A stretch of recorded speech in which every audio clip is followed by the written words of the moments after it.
Hello friend, जय जगन्नाथ। आशा कर समस्ते भले थे। आज भिडियो कर मुख्य उद्देश्य आम जिते रोजगार कले भी आमको अंटुनी।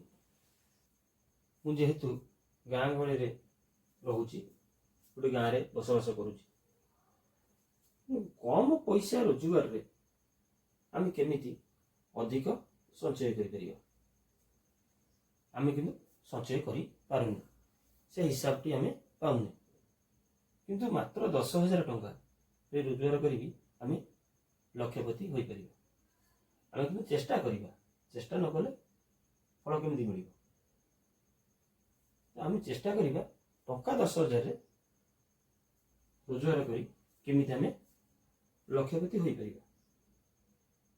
मोर मुख्य लक्ष्य आपण माने समस्ते लक्षपति हूँ और खुशी आनंद रुहतु। आज मोर मुख्य टॉपिक है मात्र 10,000 टंका रोजगार करी आमे लक्षपति हवा। केते केमिति कौन खर्च कले आमे लक्षपति हो पारिबा से हिसाब टाकू आमे वर्तमान देखिबा। आज मुख्य टॉपिक नहीं जे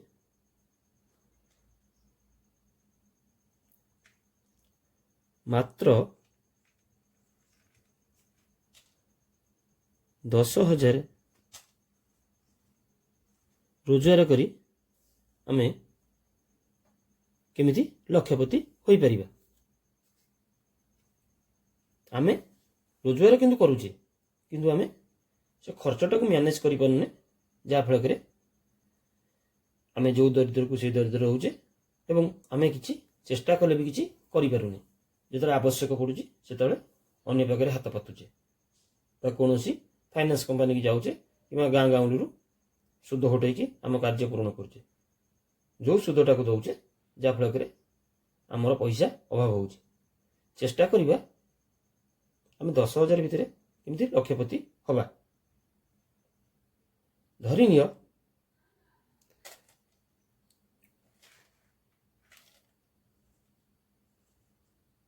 10,000 रोजगार रे करी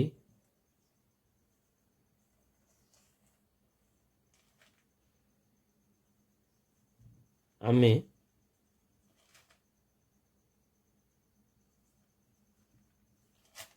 केमिति लक्षपति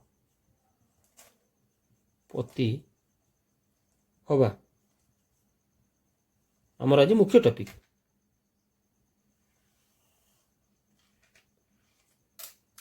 मात्र 10,000 मासक रोजगार करी आम केमिति लक्षपति हवा। मासक मात्र 10,000 आवश्यक आम धरी नियो आम घरे 5 जन आम लोक रोचे। 5 जन को खर्च को आम नहीं कि जीवा ताले खाद्य पेय सब दरकार से आम सब खर्च कर दौचे। आम हिसाब पाऊने आम केमिति कोन खर्च मैनेज करवा। केतबले 500 खर्च हो जाउची, आज रोजगार आज 200-300 रोजगार आज खर्च हो जाउची, आम किछि हिसाब पाऊने। कि आम ताक मैनेज करी जदि चलिबा ताले आम 10,000 टंका रे लक्षपति भी किछि दिन पर होई परिबा। धरी नि आम घरे 5 जन लोक, धरी नियो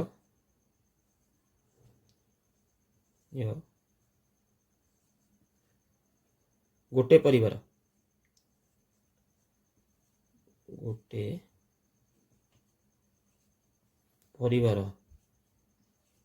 रे आमे 5 जन लोक, आमे 5 जन लोक आमे केमिति खर्च करिबा एवं से खर्च पैसा को रखिकी आमे दिन लक्षपति हवा एवं कहा कतरे हाथ पातिया को पड़िबो नै। मासको आमर हाट सौदा दुकान सौदा ये सब अच्छे। आम चेष्टा करवा ସପ୍ତାହକରେ 2 ପାଳି ହାଟ,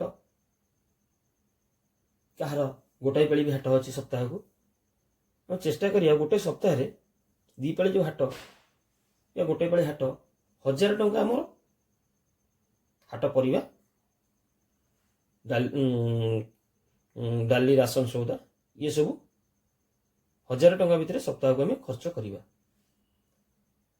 ଆପଣ ଚେଷ୍ଟା କରିବେ ଗାଁ ଦୋକାନରୁ ଆଣିବା ପାଇଁ କମ୍। ସବୁବେଳେ ଚେଷ୍ଟା କରିବେ ମୁଁ ବଜାରକୁ ଯାଉଛି, ହାଟକୁ ଯାଉଛି, ହାଟ ଦୋକାନ ଯେଉଁ ବଡ଼ ହୋଲସେଲିଂ ଦୋକାନ ଅଛି ସେଠୁ ଡାଲି, ତେଲ, ଲୁଣ ଇତ୍ୟାଦି କିଣିବା ପାଇଁ। ତା ଦ୍ୱାରା ଆପଣ କିଛି ପଇସା ବି ବଞ୍ଚିବ। ଆପଣ ଦେଖନ୍ତୁ, ପରିବା କରି ଦେଖନ୍ତୁ ଆପଣଙ୍କ ଡାଲି କିଲୋକେ କେତେ ବଞ୍ଚୁଛି, ତେଲ ଲିଟରରେ କେତେ ବଞ୍ଚୁଛି, ଲୁଣ କିଲୋକରେ କେତେ ବଞ୍ଚୁଛି, ଆପଣମାନେ ପରୀକ୍ଷା କଲେ ବି ଜାଣିପାରିବେ। ଆପଣ ତା ଦ୍ୱାରା ଉପକୃତ କ'ଣ ହେବ, ଆପଣଙ୍କର ଯେତିକି ପଇସା ବଞ୍ଚିବ ତାହେଲେ ଆଳୁ 2 କିଲୋ ବି ହେଇଯାଇପାରେ। ଆପଣମାନେ ଚେଷ୍ଟା କରିବେ ହାଟରୁ ସବୁବେଳେ ପାଇଁ ପ୍ରତ୍ୟେକ ସଉଦା କିଣିବେ। ମୁଁ ଆବଶ୍ୟକ ଟୁକୁରା ଟୁକୁରି ଗାଁରୁ କିଣି ପାରନ୍ତି। ଆପଣମାନେ ଯଦି ସପ୍ତାହକ ହାଟ ଯିବା 2 ପାଳି, ତାହେଲେ ସପ୍ତାହକ 7 ଦିନ, ମାସକ 30 ଦିନ, ସପ୍ତାହରେ 2 ପାଳି ହାଟ ମାନେ ସପ୍ତାହକୁ 1000 ହେଲେ ମାସକୁ ରାସନ ଖର୍ଚ୍ଚ ଏବଂ ଆଳୁ, ପିଆଜ, ରସୁଣ ବିଭିନ୍ନ ମିଶେଇକି ଆପଣଙ୍କର ମାସକୁ 4000 ଖର୍ଚ୍ଚ ହେଇଯିବ। ମାସକୁ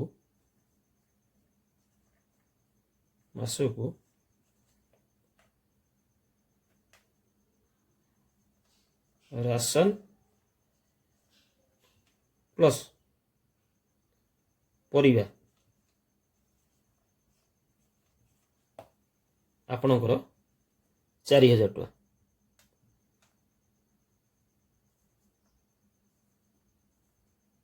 ଆପଣଙ୍କର 4000 ଟଙ୍କା,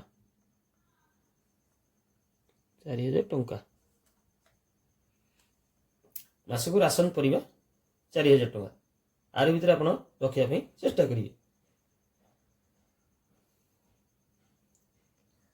ଆମେ ତା ଦେହରୁ ମେଡ଼ିସିନ ପାଇଁ ରଖିବା 1000 ଟଙ୍କା।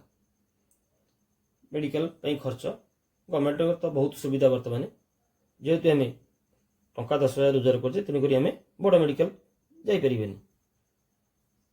ତେଣୁ ଗଭର୍ଣ୍ଣମେଣ୍ଟ ମେଡ଼ିକାଲକୁ ଆମେ ଯିବା କି ଯେକୌଣସି ସ୍ୱାସ୍ଥ୍ୟ ବୀମା କାର୍ଡ଼ ଅଛି ଆମ କତିରେ ସରକାରଙ୍କର ବିଭିନ୍ନ ଯୋଜନାରେ, ତାକୁ ନେଇକି ଆମେ ବ୍ୟବହାର କରିପାରିବା।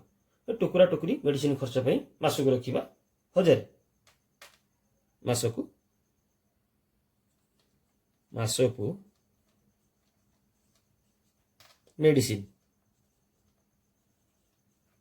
ମେଡ଼ିସିନ ଖର୍ଚ୍ଚ 1000 ଟଙ୍କା।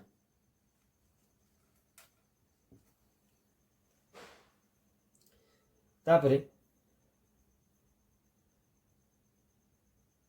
ନିଜ ଖର୍ଚ୍ଚକୁ ପଳେଇ ଆସିବା।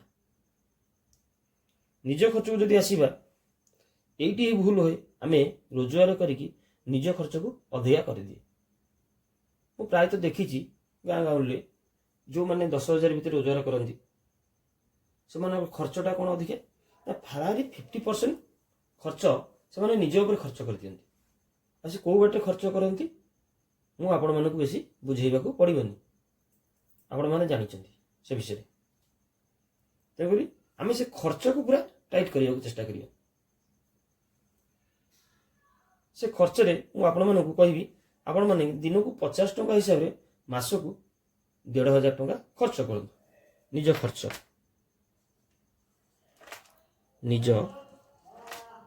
ଖର୍ଚ୍ଚ ଯେହେତୁ ଆପଣ ରୋଜଗାର କରୁଛନ୍ତି, ନିଜର ବି କିଛି ମନ ଅଛି, ତେଣୁ ନିଜ ଖର୍ଚ୍ଚ 1500ରେ ରଖନ୍ତୁ।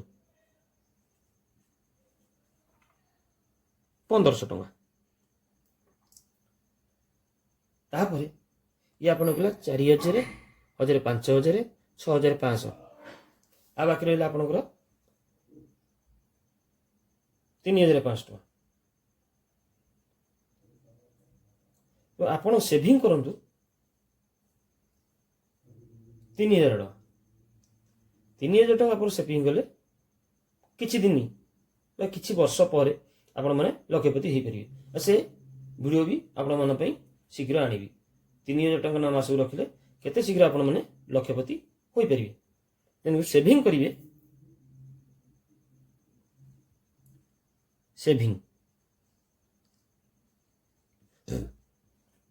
ସେଭିଂ କରିବା ଆମେ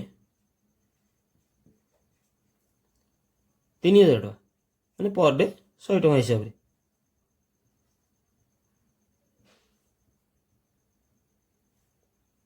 ଆପଣଙ୍କର ଇଏ ଟୋଟାଲ ମିଶିଗଲେ ଆପଣଙ୍କର ହେଇଯାଉଛି 0.5 0.5 3 1 4 1 5 4 9 9500 ये मोट खर्च हो गला। आ बाकी बोलला 500 टका। आपण चाहिले मासकू ए राशन बाबद जो खर्च होईची 500 टका बढ़ी भी दे पारंती। एटा इमरजेंसी पई आपण रखि पारंती।